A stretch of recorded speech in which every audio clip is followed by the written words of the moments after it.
इन अ right angle triangle, page number 89 है और turning effect of forces है और यहाँ पे and it is a right angle triangle, length of base is 4 cm and its perpendicular is 3 cm find.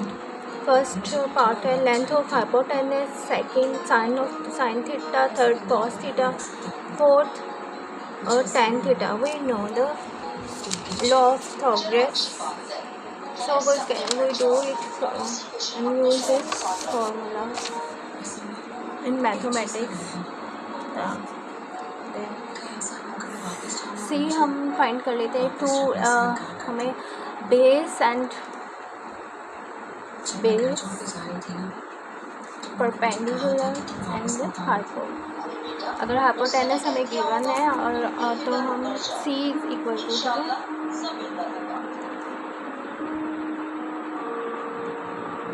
मैं अभी packing कर रही हूँ, मैं घर जाके आपसे बात करूँगी। हाँ ऑफिस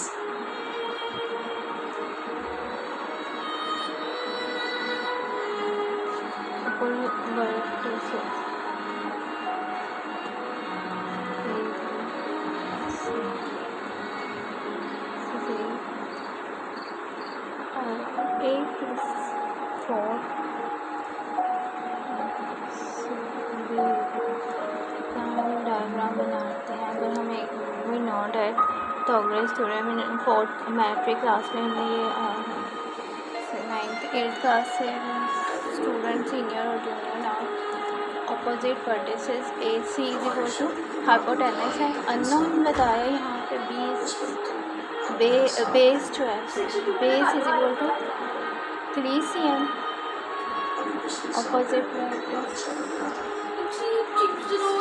और बी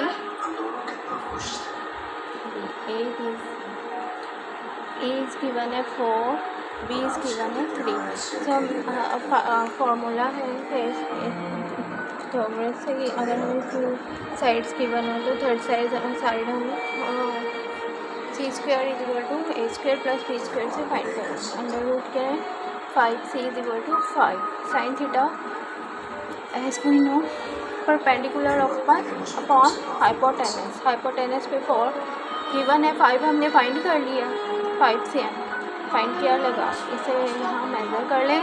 अगर थीटा कहें यहाँ से ओनली साइन थीटा फाइंड करना है। Cos theta is also is equal to base upon hypotenuse and the hypotenuse 3 cm and 5 cm upon 5 cm is cos theta.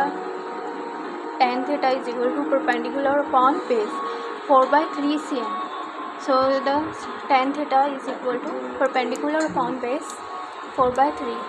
Theta find करने तो लेफ्ट साइड पे tan inverse कर देते हैं। So the 89 चाहिए simple 4 by 3 cm and 3 by 5 cm 4 by 3 cm हमारे answer है। And the last हमारा है if the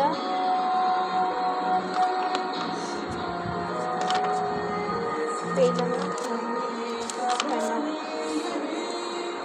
a force of 150 next page है mini exercise.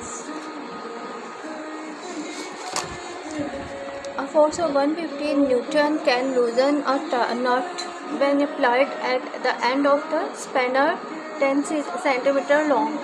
What should be the length of the spanner to loosen the same nut with the force of 60 Newton force इस पे apply की गई है। जो half centimetre cross करने के बाद फोर्स है फर्स्ट 150 एंड लूज़ किया। लूज़ करने के बाद 10 सेंटीमीटर लेफ्ट है और and then use apply the force 60 newton find. और should be the length find करनी है हाउ मच लॉन्ग। तो F is equal to we know by the 1/n dimension के 1/60n हमें गिवन दी हुई है और इसे हमने 10 से हम उसने ओनली स्पेनर को लूज़ कर लिया। तो फोर्स फाइंड करें। what should be the length of it 1/n 60 ठीक है। f is equal to Nm 10 centimetre हमें गिवन है, इससे हम कन्वर्ट करेंगे 10 सेंटीमीटर को मीटर में 0.1 आएगा और फोर्स जो है 60 है, फाइंड करें 1/10 करेंगे, ठीक है। इसे प्रोडक्ट करेंगे तो 16 न्यूटन मीटर हमारा जो है वो आंसर आएगा, 16 मीटर, ठीक है। 16 न्यूटन है तो 16 मीटर आंसर है, न्यूटन 16 मीटर आंसर। 0.0 या फिर 0.01 cm लेंथ फाइंड करनी है। अगर देखा कि स्पेनर ये हमारे ध्यान है, स्पेनर से हम नट जब यूज़ कर रहे होते हैं, nut is turn clockwise to loosen, nut is turn anti clockwise, loosen करने के लिए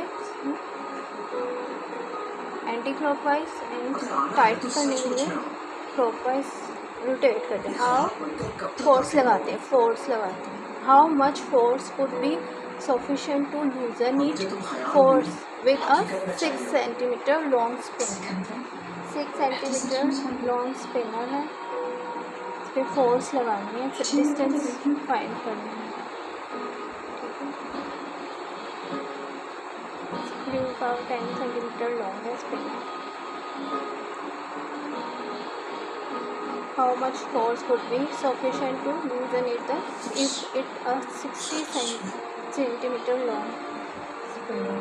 तो टोटल टॉर्क यहाँ भी ऐसे ही है, 6 cm को हम मीटर में कन्वर्ट कर लेंगे, 1 न्यूटन ऑलरेडी न्यूटन है, और टोटल टॉर्क जो है F इंटू L होता है, टॉर्क कहलाता है। व्हेन वी टर्न कर रहे होते हैं एंटी क्लॉकवाइज, लूज़ कर रहे हैं, तो torque is equal to F into L, torque product करें फोर्स इंटू लेंथ, ठीक है, और distance equal to length sometime हो जाता है।